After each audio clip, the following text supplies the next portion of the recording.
Токиод Японд амьдарч байгаа хүмүүс нь анхаараарай. 12 сарын 6-нд хагасаа өдөр 12 цагаас 4 цагийн хооронд анхан шатны хөрөнгө оруулалт ба хувийн санхүүгийн сургалт болох гэж байгаа шүү. За, дэлгэрэнгүй мэдээлэл энэ постны доор эсвэл дээр байгаа шүү. За, контент өргөжлүүл.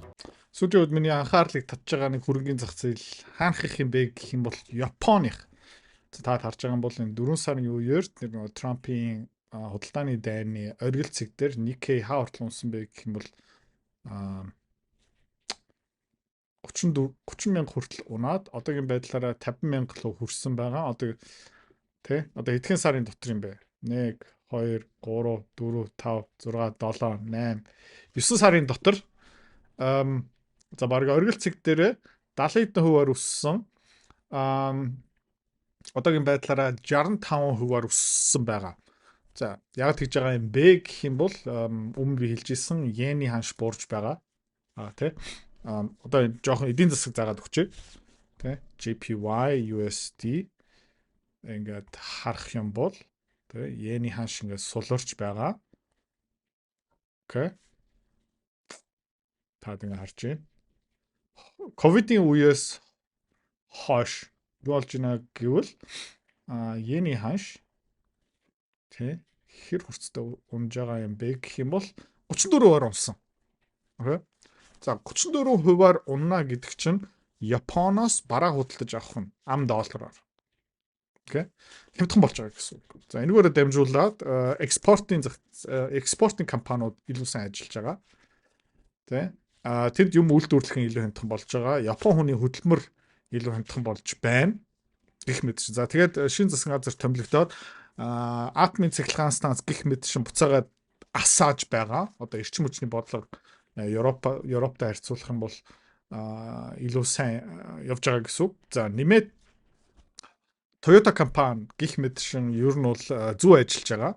Одоо Европын компаниудаас шал өөр Европын засгийн газар ер нь хувийн хвшлээ ер нь алж байгаа юм бол Японы засгийн газар арай өөр. За нэмээд энэ химнэл ухаан дээр энэ semiconductor chip үйлдвэрлэл, кабелжуулалт, мэдээлэл дамжуулах, information technology дээр ер нь бол Япончууд нэлээд сайн ажиллаж байгаа болохоор сүүлийн үед энэ Япон хувьцаанууд өсөө явж байгаа. Ганцхан нэг асуудал байгаа. Гэхдээ та бас ингээ харж байна. Ковидоос хойш Японы хөрөнгөний зах зээл яаж байгаа юм бэ гэх юм бол хашны нөлөө амар хүчтэй. Та ингээ харж байгаа ах тийм. Юусан бэ гэх юм бол Nikkei тэр чигтээ 200%-аар өссөн байгаа. Тэгээ энэ өсөлт бол нэг яахгүй хаа. Яагаад гэх юм бол та ингээ харж байна те. Ингээл хамгийн ёроол цэгтэй 15,000 дээр байсан. Гэхдээ ингээ бүр цаг хугацаагаар яваад үзэх юм бол амар том cup and handle өссөн байгаа. Тэ. За.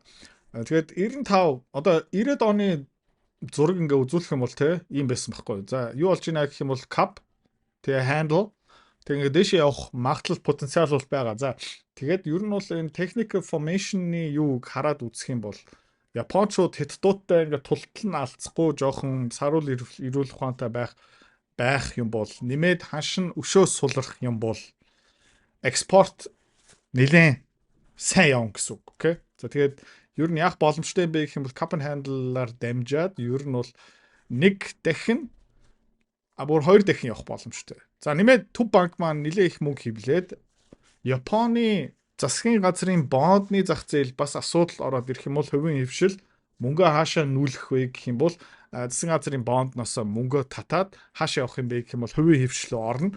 Тэгээд ямар компаниудын хөвцөө авдаг юм бэ гэх юм бол Японы нөгөө blue chip stock ер нь бол чулуу компаниуд тий Америкийн Dow Jones, Японы Nikkei. Хөвцөөний арилжаа хөрөнгө олт тий мөнгөөр мөнгө олох амар сонирхолтой байгаастай тий. Гэхдээ амар хэцүү хөвч хүмүүс нь ерөөсөж чаддгүй.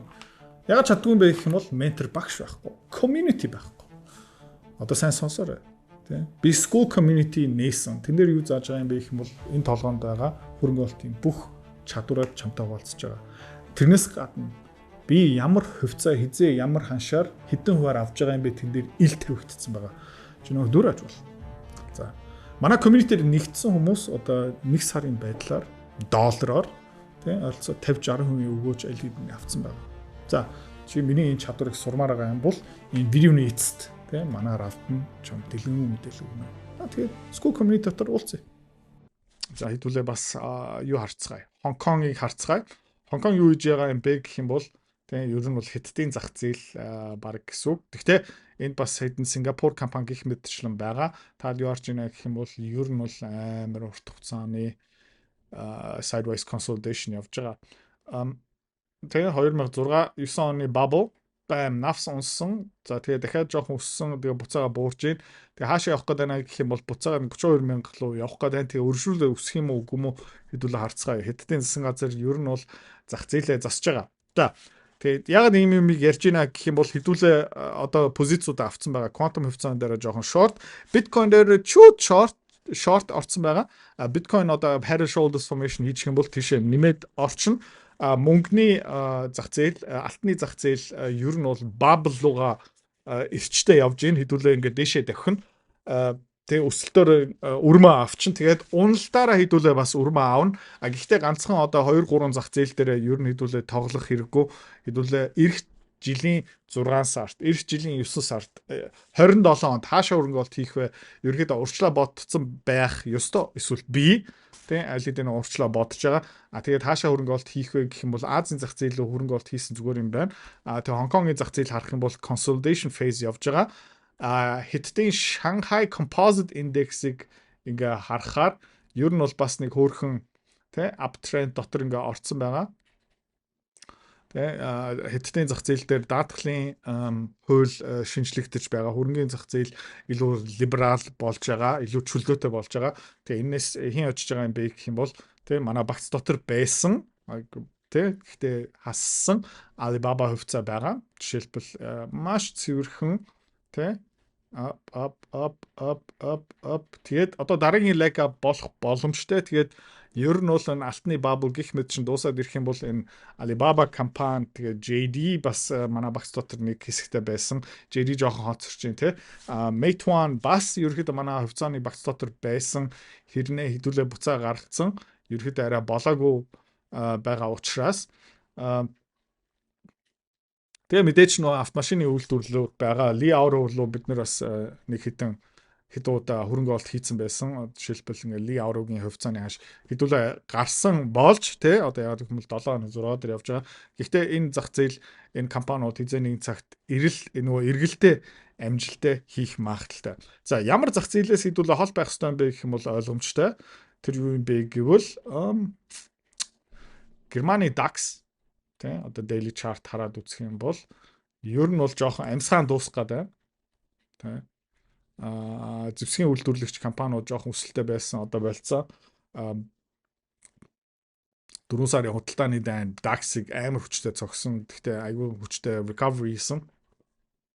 Гэхдээ хуучин төвшөндөө очоод тэгээд ер нь бол энэ 200 day moving average ингээ дээшээ өсөж байгаа хэрнээ 50 day moving average ерөөхдөө ингээ хажуу тийшээ явж байгаа. Тэгээд шинэ хай хийж чадахгүй юм бол ер нь бол DAX rollover хийх эрсдлээ. DAX-ийн компаниуд хэдүүлээ оролдохгүй шүү. Тэгээ автомашины үйлдвэрлэл, тоног төхөөрөмж, Герман компаниуд ерөөхдөө бүгдээрээ эрчим хүч засгийн газрын бодлогоосоо болоод ер нь бол нэлээд завлан амсж байгаа. За Францын зах зээл ерөөхдөө ер нь бол яг адилхан sideways явж байгаа. Өнгөрсөн 3-4 жилийн хугацаанд та харж байгаа юм бол нэг сүртэй хөдлөөгүй. Яг 23 оноос хойш ерөөхдөө баг зэрэг өссөн. Гэхдээ ингээд харах юм бол тэ 2022 оны ёроолтой 5600 байсан одоо 8000 энэ S&P 500 Nikkei гих мэтчлэн ингээд харьцуулах юм бол ер нь бол мөнгө энэ зах зээлээ явахгүй байгаа шүү. Тэрийг сайн ойлгоод авах хэрэгтэй. Окей. За тэгээ манай алт мөнгөн дээр нэг сүртэй юм ярих юм байхгүй. Ер нь бол consolidation үргэлжлээд явж байгаа. Америкийн зах зээл дээр нөө Russell 2000 тий одоо жижиг компаниуд S&P 500 дотор орч чадаагүй, одоохондоо чадаагүй компаниуд юу гэж нэ гэх юм бол энэ uptrend дээр явчаад саяхан нэлээд хүчтэй уналт хийгээд буцаагаад өсөөд гэхдээ ер нь бол энэ trend line маань resistance болоод давж чадахгүй байгаа. Тэгээд ер нь бол энэ бол тийм амар сайн мэдээлэл бол биш.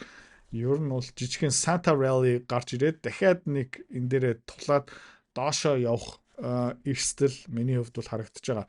QQQ харах юм бол өчтөр хүчний сайшин ерөөдөө жоохон positive байсан буцаагаад энэ 7 хоногт юу исэн бэ гэх юм бол 50-day moving average retest хийгээд үргэлжлүүлээд дээш явж байгаа.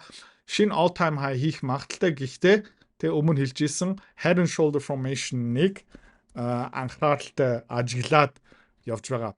QQQ S&P 500-ээр ерөөдөө бас яг адилхан тий 50-day moving average дээгүүр гарцсан. Шинэ all time high хийх магадлал бол байгаа. Гэхдээ хэдүүлээ болгоомжтой харах хэрэгтэй. Dow Jones ер нь бол олон улсын мөнгөөр төрүүлээд алхаж байгаа. Тэ? Тэгээ Dow Jones дээр юу харагдаж байна гэх юм бол head and shoulders харагдаж байна. Гэхдээ энэ одоо ингээд Nafson гэсэн үг ерөөсөө биш. Гэхдээ ер нь бол neckline тэгээд head энэ зайгаараа ерөөхдөө ингээд доошоо явж нэг буурах потенциалтай. Гэхдээ нэг юм ер нь бол хэдүүлээ санах ёстой. Ойролцоо нэг жилийн дараа Америкийн их хурлын сонгуул тэгээд одоо 12 сарын дундуур Америкийн төв банк хуралдана тий тэгээд тэр хурал дээр юу шийдэх юм бэ гэх юм бол хүүгийн төвшнгөө бууруулах уу үгүй юу тэгээд энэ алтны ханшны technical formation-ыг ингээд харах юм бол заяа юу болж байна гэх юм бол triangle wedge-араа ингээд явж байгаа тий тэгээд ер нь бол энэ 12 сарын хэдэнд шийдвэр гарна тий хүүгийн төвшин хിവэрээ болчих юм бол алт жоохон correction орно хүүгийн төвшнийг бууруулчих юм бол алт бол дээшээ явах магадлал маш өндөртэй silver дээр хэдүүлээ харах юм бол бас яг адилхан тэгээд дахиад хэлье заяа silver бид нар ерөөсө хөрмө хийгээгүй байгаа шүү заяа бид нар тий one night stand-а өдөр болгон сунгаж байгаа гэсэн үг шүү за яагаад гэх юм бол silver зүгээр ингээд харгас тий бид нарыг хаждаг байхгүй юу тэгээд хаана харагдаж байна гэх юм бол тий энд өстой $8-оос $48 за 2хан жилийн дотор тий $8-9-оос $49-50 хүртэл явсан окей за тэгээд одоо мөнгө дээр ер нь бол адилхан юм харагдаж байгаа гэхдээ ер нь бол ингээд улам дээшээ явах нь $80 дээр хэдүүлээ харцгаая тэгээ эндээ ерөөхдөө top formation гарч ирээд тий dead cat bounce гараад ирэх юм бол хэдүүлээ short хийшүү. Өсөлтөө болцоонд явна. Тэгээд мөнгө биднийг хаях гад байвал бид нэр төрүүлээд хаяа шүү. Окей. За тэгээд ер нь бол энэ эх жилийн арилжаанууд маш тодорхой. Одоо зүгээр хэдүүлээ юу их стан бэ гэх юм бол сэтгэл зүгээ тэрэндээ бэлэн байлгах ёстой. Тэгээд манай school community-ийн гол зорилго юу юм бэ гэх юм бол тий трендийг харах амархан. Тий шийдвэр гаргах нь амархан. Гэхдээ сэтгэл зүгээ зөв өдөртөх хамгийн хэцүү байхгүй юу? Тэ. Тэгээ та хэд дунд сэтгэл зүгээ өдөрөх дээр зөндөө асуудалтай хүмүүс байгаа. Хадгаламжаас илүү өндөр өгөөчтэй хөрөнгө олох хэмээр байна. Долларын хадгаламж бол хог юм байна. Төгрөгийн хадгаламж хог юм байна. Тэгээд тэ 10,000 $20,000 ороод зах зээлээсээ илүү өндөр өгөөч авъя. Энэ ерөөхдөө надад тохирох юм уу? Тэ зөвлөгтэй тэ ментортэй хамт жоохон долларын өгөөч дээшлүүлээ гэх юм бол яа. Манай school гişүүн болоорой гэсэн санал болгоё. За. Өнөөдөр маргааш өглөө би Япон руу нисэн. Тэгээ би ерөөхдөө market update хийх гэж хичээнэ. Амжихгүй байж магадгүй. Гэхдээ тэрийг тийм маргааш харцгаая. За. Тэгээ тууштай байгаарай. Алт мөнгөний зах зээл дээр сүртэй хэлэх юм одоохоно байхгүй. Тэгээ эх жилдээ хэдүүлээ Nikkei, Shanghai Index, Hang Seng Index дээр жоохон төвлөрнө. Тэнт хэдэн компаниудыг хайгаа судлаа явж байгаа манай Baba JD гэх мэт судалсан компаниуд байж л байгаа. Тэнт нэг салхин ирчих юм бол хэдүүлээ те. Тийш төвлөрнө шүү. За, бай бай. Хэрвээ та манай Эдүрэ Цэцэрлэг бит хоёрын Earn Invest Be Free School Community-д нэгтгэхийг хүсвэл яг одоо үзэж байгаа бичлэгийнхаа хамгийн ихний линктээр дараарай. Линктээр дарснаар манай School Community-гийн ерөнхий мэдээлэл гарч ирэх ба хамгийн түрүүнд та school дээр өөрийнхөө профайлыг үүсгэх юм. Профайлаа үүсгэхийн тулд та заавал нэг зураг өөрийн овог, нэр болон мэйл хаягаа оруулах шаардлагатай. Профайлаа үүсгэсний дараа та join гэж дараад Visa карта холбоно. Visa карта холбосноор сарын $29 төлбөр нь шууд татагдаад та манай community-д нэвтрэх эрхтэй болно. Манай community-д орж ирснээр юу байгаа юм бэ гэвэл одоо аль хэдийн 10 компанийн үнэлгээ, түүний Excel файл, давтамжтай ордог зах зээлийн шинжилгээ, судалгаа болон анхан шатны бүх суурь мэдээллүүд орсон байгаа. мөн та надтай холбогдоод бүх зүйлээ асуух боломжтой.